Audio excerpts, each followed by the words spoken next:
ada orang yang berenang-berenang di dalam dosa, dan ada orang yang lagi berjuang nih untuk mengarungi dosa. Itu gimana ya Kak Elia?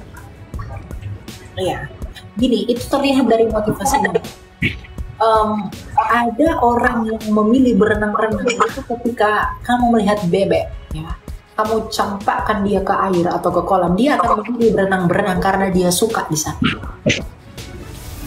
Tapi ketika kamu masukkan ke sana kucing, dia akan berusaha untuk keluar, meskipun dia susah. Tapi dia berusaha, motivasinya, air, aku tidak mau di sini. Dia mau keluar. Berbeda dengan bebek yang melempar ke sana. Dia akan berenang-renang, dia akan menikmati itu, air itu. Itulah orang, ya saya mute dulu. Nah, itulah perbedaan motivasi itu. Jadi orang yang berenang-renang di dalam dosa itu seperti bebek itu. Tapi orang yang jatuh di dalam dosa, tapi berusaha keluar dari sana, namun seringkali gagal, itu motivasinya berbeda. Jadi kita harus bedakan itu, gitu. Jadi itu perbedaannya. Orang yang berjuang untuk keluar sama orang yang memilih untuk berenang-renang.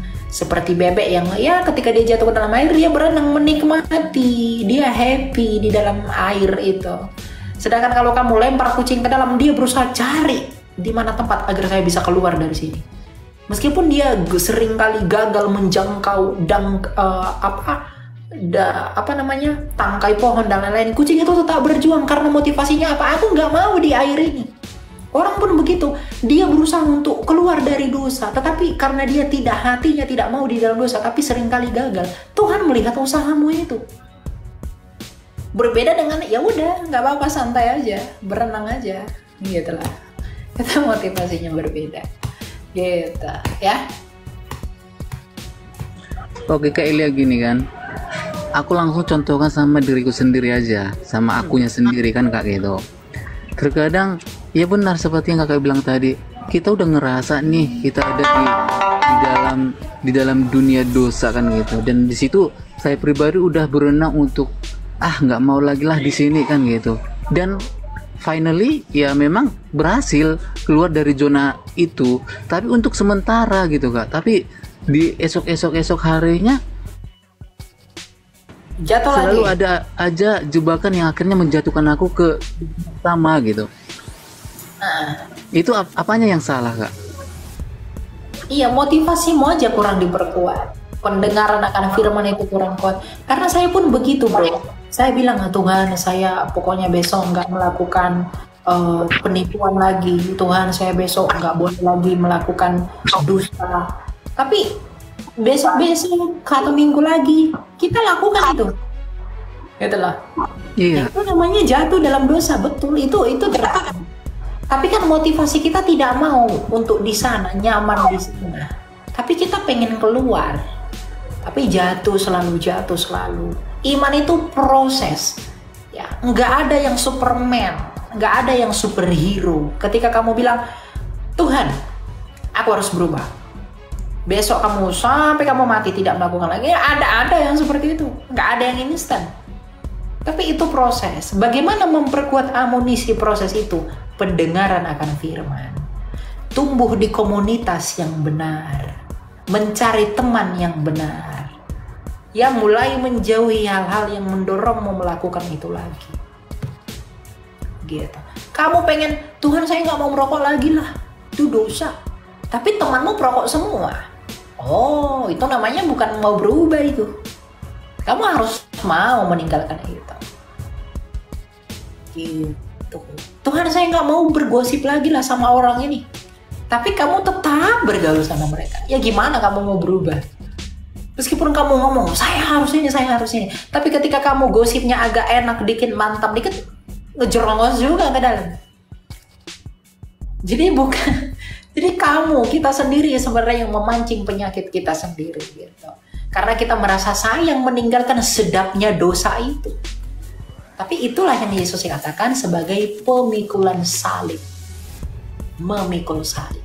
Yang memikul salib meninggalkan kenikmatan dunia dan juga beriman kepada apa yang Kristus perintahkan. Makanya dikatakan di dalam Matius 28 ayat 20, dan ajarlah mereka melakukan segala sesuatu yang kuperintahkan kepadamu. Begitu. Jadi Tuhan melihat hatimu. Kalau memang kamu benar-benar berubah, ada suatu saat kamu mengatakan I win. Tapi kalau kamu memang ingin memilih untuk berenang-renang, Tuhan tahu itu, karena Tuhan tidak mau dirinya dipermain. Bisa saya tambah sedikit, Kak? Ya, silakan Pak Anggiat. Iya, untuk Bang Ras ya. Jadi yang disampaikan ke Eli itu udah rinci banget, udah jelas banget. Analogi jatuh ke air kolam itu sudah benar-benar perfect ya. Cuman tergantung orang yang mendengar dan menerimanya ya. Jadi ada studi katanya begini, jatuh pasti tidak ada yang namanya disengaja. Aduh aku jatuh nih, tapi sengaja jatuh nggak ada. Jatuh pasti unsur tidak sengaja gitu. Tapi kalau namanya jatuh ke dalam dosa, sama, nggak sengaja. Tapi kalau yang namanya hidup dalam dosa, ya udah tahu, misalnya nyabu itu dosa, masih aja kan gitu ya. Nah jadi Paulus katakan dalam Korintus ya, jangan kamu sesat, pergaulan buruk merusak kebiasaan yang baik. Jadi pergaulanmu itu seperti yang Kak Elia bilang tuh, ya udah tahu orang tukang gosip masih berteman, ya ngegosip. Udah tahu mau berhenti ngerokok, nemenin orang yang ngerokok. Nah itu contohnya. Udah tahu mau berhenti begal, nemenin begal terus nongkrong, ya kan? Jadi pergaulan yang buruk itu merusak kebiasaan yang baik. Jadi kebiasaan kita, anak-anak Tuhan itu adalah berbicara dengan lisan yang baik, ya kan? Berbuat dengan pola tingkah laku yang positif seperti itu. Jadi intinya di pergaulan. Dan yang satu hal lagi, yang Tuhan lihat bukan wajahmu tapi hatimu. Ketika hatimu berjuang, Tuhan aku mau tinggalkan ini dosa. Kita kasih satu contoh yang sudah disebut sama Kak Elia itu, misalnya katakanlah dosa mabok lah misalnya ya, sederhananya. Tuhan aku mau tinggalkan ini mabok gitu kan. Nah tetapi si Bang Ras ini sudah tinggalin teman-teman yang suka bikin rusak itu, yang pergaulannya jelek sudah ditinggal, masih jatuh lagi mabok. Pas sendirian juga masih kepengen kali ya. Atau di satu kesempatan ada minuman yang bisa ditenggak begitu, nah jatuh lagi. Nah yang model begitu Tuhan melihat hatimu. Pas sudah minum ada penyesalan. Nah kesungguh-sungguhan hati itu yang Tuhan lihat, bukan jatuhnya. Kayak gitu ya. Thank you Kak Elia. Itu betul sekali. Jadi sikap hati ketika kamu jatuh dalam dosa itu, apakah kamu menyesali dosa itu dan meminta pengampunan kepada Bapamu? Apa let's let it flow. Oke, nggak apa-apa. Tapi kamu tidak minta pengampunan, itu menjadi bukti adakah Roh Kudus yang menghidupimu atau tidak.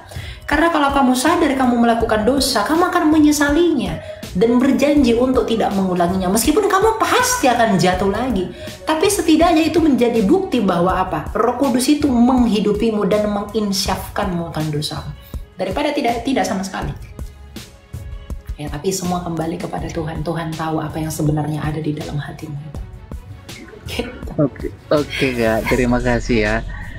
Tapi berarti wujud nyatanya bahwa Roh Kudus itu hadir di dalam diri kita, salah satunya yaitu ketika kita menyesali akan dosa yang kita lakukan. Apakah seperti itu Kak? Ya, penyesalan yang tulus. Bukan penyesalan yang Tuhan udahlah aku berubah dosa, enggak gitu. Tapi enggak ada perubahan. Ya, boleh. Itu namanya Kak. Ya itu sama. Itu sama ya seperti ibadah yang minggu yang kemarin saya ikuti di salah satu gereja di Jakarta ini.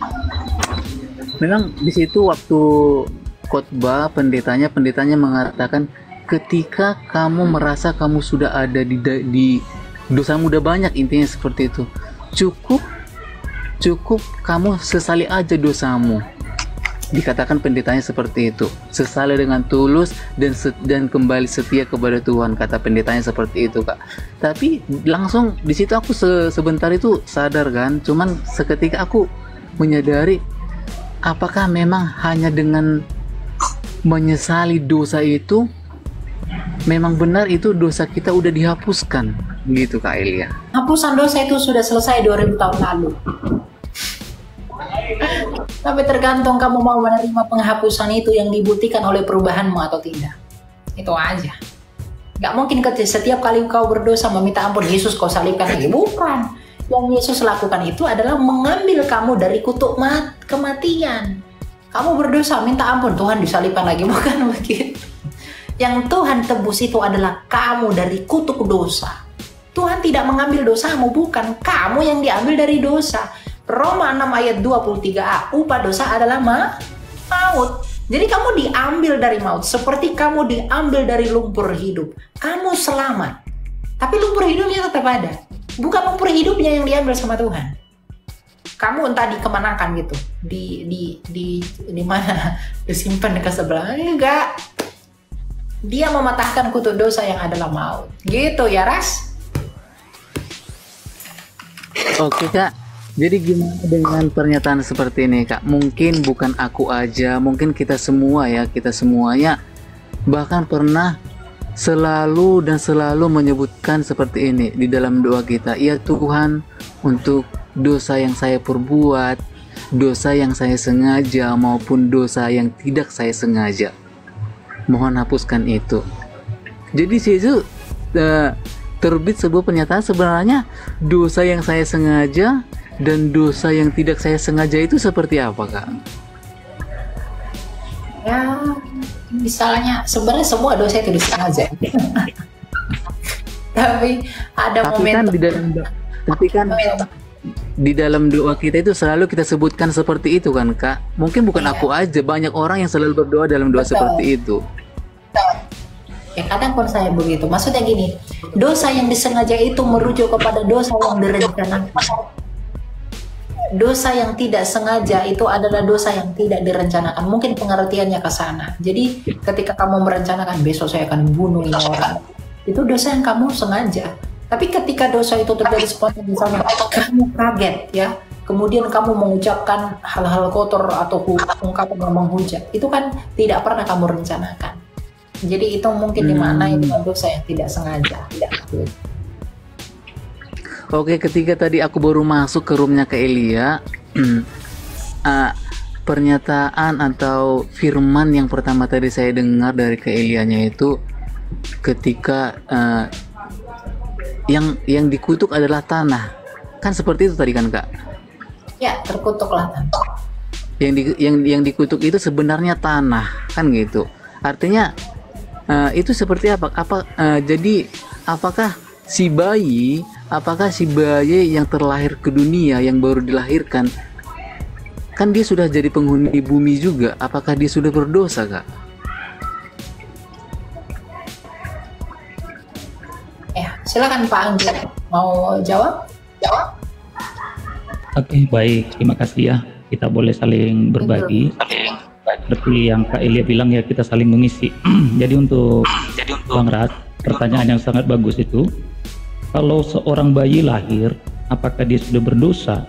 Karena tadi dimulai dengan Allah sudah mengutuk tanah. Jadi dengan terkutuknya tanah bukan berarti itu yang membuat bayi berdosa, tidak ya. Tapi jatuhnya manusia ke dalam dosa, Adam dan Hawa, itulah yang membuat manusia berdosa. Dan setiap manusia yang ada di dunia ini pastilah berasal pada awalnya itu dari rahimnya Hawa. Nah, yang tanda kutipnya begini, perhatikan satu kalimat yang agak urgent ini, bahwa setiap bayi boleh ada di dalam kandungan seorang ibu pasti diawali dengan nafsu, gitu. Nafsu seorang pria itu makanya dikatakan ketika Allah murka kepada manusia, engkau akan berahi kepada suamimu dan seterusnya kan, suamimu berkuasa atasmu dan susah payahmu waktu mengandung. Nah, itu merujuk kepada akibat daripada dosa itu tadi. Jadi bayi sudah berdosa ketika lahir, yes, tapi bukan dosa yang diperbuat, melainkan dosa asal dari orang tuanya. Kira-kira seperti itu ya pandangan saya. Terima kasih Kak Elia. Iya, orang berdosa sejak di dalam kandungan itu juga dikenal oleh orang Yahudi yang disebut dengan Yetzer Hara. Lawannya itu adalah Yetzer Hatov. Misalnya di dalam Tehillim 51 ayat 7, Mazmur ya, Mazmur kalau dalam bahasa Indonesia, Mazmur 51 ayat 5, dikatakan begini, sesungguhnya dalam kesalahan aku diperanakkan, dalam dosa aku dikandung ibuku. Jadi dosa warisan itu bro, bukan berarti bayi itu menanggung dosanya Adam, tidak. Tetapi bayi itu mewarisi karakter keberdosaannya Adam sebagai pemberontak. Itu yang disebut dengan natur keberdosaan. Jadi ketika bayi dilahirkan, dia sudah punya natur dosa. Natur dosa itulah yang membuat bayi itu ketika dewasa, dia bisa melakukan perbuatan dosa. Sama seperti singa, bayinya singa. Ketika singa itu dilahirkan, dia tetap binatang buas. Meskipun dia belum melakukan perbuatan yang buas. Jadi karena dia hewan buas, makanya dia bisa melakukan perbuatan buas. Bukan dengan melakukan perbuatan buas, makanya dia disebut binatang buas. Bukan. Tapi karena kebuasannya lah, karakter itulah yang membuat dia melakukan perbuatan yang buas. Maka karakter dosa itulah yang membuat kita bisa melakukan perbuatan-perbuatan dosa. Kalau bayi itu lahir suci, nggak mungkin dia bisa mati. Kalau bayi itu lahir suci, nggak mungkin dia berbuat dosa. Allah itu suci, apakah Allah berbuat dosa? Kalau bayi itu suci, nggak mungkin dia berbuat dosa. Karena tidak ada dosa yang keluar dari yang suci. Jadi dalam penghayatan iman kekristenan, tidak ada bayi dilahirkan suci. Dia dilahirkan, dikandung di dalam kesalahan, mewarisi karakter keberdosaan dari Adam. Ya, jadi itu pengertiannya. Jadi terkutuklah tanah, arura adamah. Itu artinya ya Adam yang diambil dari tanah itu terkutuk. Maka kita yang manusia yang mati ini, yang tadinya diciptakan dengan tubuh kemuliaan untuk tujuan yang kekal, kita menjadi mati dan kembali ke tanah karena kita diambil dari tanah. Gitu loh. Yang kemudian ketika kita percaya kepada Kristus, kita akan dibangkitkan sama seperti kebangkitannya. Maranatha. Gitu ya. Oke Kak Elia, oke Bang Anggia, terima kasih. Tapi ada pertanyaan yang terakhir. Ini tentang siapa tadi perempuan yang naik tadi Kak, cewek itu yang membahas tentang murtad ya. Tentang murtad. Gini Kak. Kenapa dirimu? Di Indonesia kita inilah kan ada, di dunia lah ada agama Islam, ada agama Kristen, ada agama Katolik. Nah, batasannya antara agama Kristen dan agama Katolik aja dulu kan gitu Kak.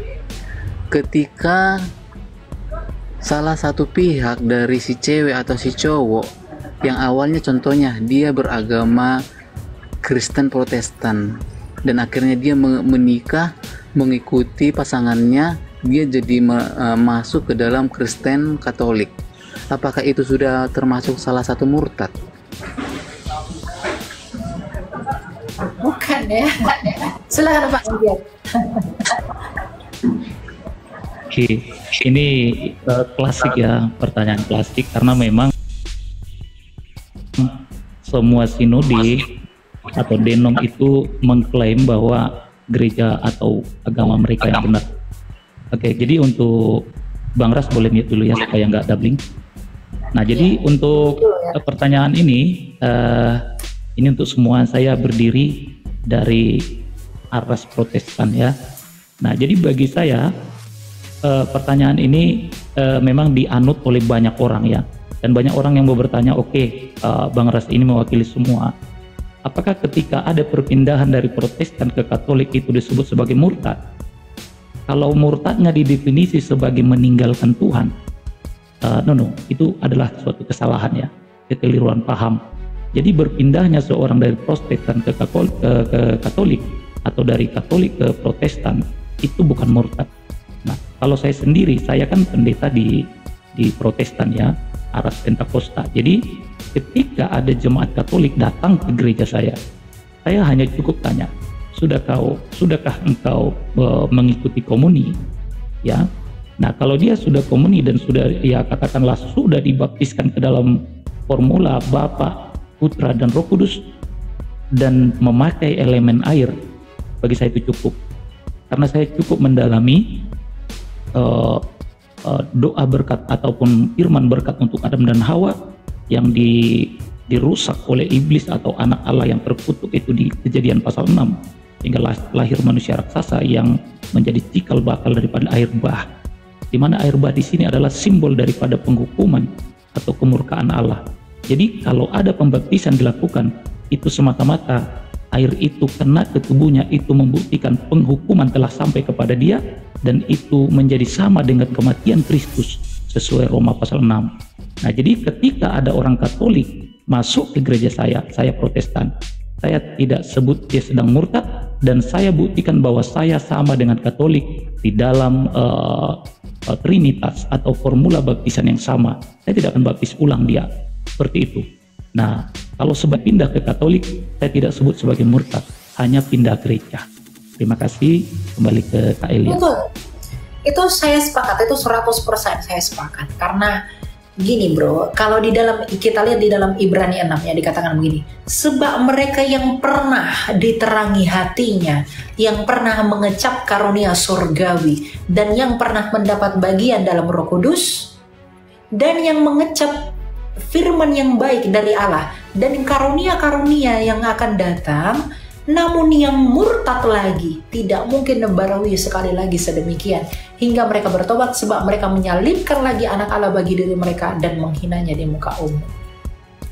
Pertanyaan saya, apakah di Katolik kita tidak mendapatkan penerangan hati? Kita dapat ini itu di Katolik. Apakah di Katolik kita tidak mendapat firman yang baik dari Allah? Kita mendapati itu. Kita mendapati itu di Katolik, kita mendapati itu di Protestan, kita mendapati itu di Ortodoks. Jadi esensi dari murtad itu adalah kita meninggalkan yang menerangi hati kita, berbalik menjadi ingkar atas iman kita. Jadi kalau kamu hanya sekedar pindah Katolik, itu hanya pindah denominasi, pindah Protestan, pindah Ortodoks. Tapi iman kamu itu tetap diteguhkan di dalam iman yang sama.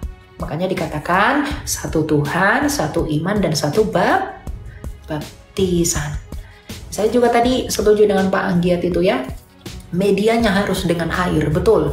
Kalau ada orang dibaptis dengan bendera itu salah. Karena saksi di bumi ini ada 3. Ya, ada air, ada air, ada roh, dan ada api. Itu saksi di bumi ini. Ya, jadi kalau ada golongan-golongan yang dibaptiskan dengan bendera, itu tidak pembaptisan dari Kristus, karena tefila itu adalah tanda pertobatan kita untuk menerima Dia. Gitu. Jadi pindah denominasi itu tidak murtad, kecuali dia pindah menjadi golongan sebelah dari gerakan-gerakan abad keberapa gitu ya, itu baru murtad. Gitu. Oke. Di room kakak ini Trinitas itu tauhid, mohon dijelaskan kak. Ya, Trinitas itu tauhid, cuma Trinitas itu lebih lengkap penjabaran. Karena tauhid kan Tuhan itu satu-satu, oke. Tapi ke Trinitas Tuhan itu satu, tapi di dalam penjabaran dia memiliki firman, dia memiliki orang lain. Gitu. Yang saya tekankan itu kepada satunya itu. Ada tidak terima terserah kamu, bukan urusan saya. Gitu. Terima ya. Oke, saya Rasya. Oke Kak Elia, Bang Anggiat, terima kasih atas penjelasannya. Terima kasih. Banyak lagi. Oke, shalom. Oke, Tuhan berkati ya.